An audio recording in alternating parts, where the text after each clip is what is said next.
उन्हाळ्याच्या दिवसामध्ये जास्त प्रमाणामध्ये गरमीच्या टाइमला हा बिनविषारी जातीचा साप सर्वात जास्त आपल्या परिसरामध्ये निघून येतो. त्या सापाचा प्रजननाचा टाइम असतो. त्यामध्ये हे साप 2 पेक्षा जास्त आपल्या घराच्या अवतीभोवती दिसून येतात. हा बिनविषारी जातीचा साप आहे. मराठीमध्ये धामण, इंग्लिशमध्ये इंडियन रॅट स्नेक या नावाने ओळखला जातो. आणि हा साप जवळपास 6 ते 11 फुटापर्यंत सहजपणे आपल्या भागामध्ये दिसून येतो. आणि भरपूर लोकांचा ह्या सापाबद्दल गैरसमज असा आहे की ह्याच्या शिपटीला काटा असतो. तो जर काटा एखाद्या माणसाला असा तेल लागली तर माणूस मृत्यू पावतो.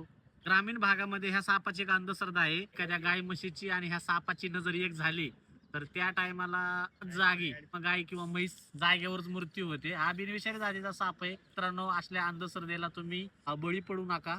जर इन केस अशा सापांची जर बाईट झाली तर बिनविषारी जातीचा साप आहे, त्या माणसाला काही होत नाही. काळजी करू नका. एक माणुसकी म्हणून अशा सापांना जीवनदान द्यायचा प्रयत्न करा.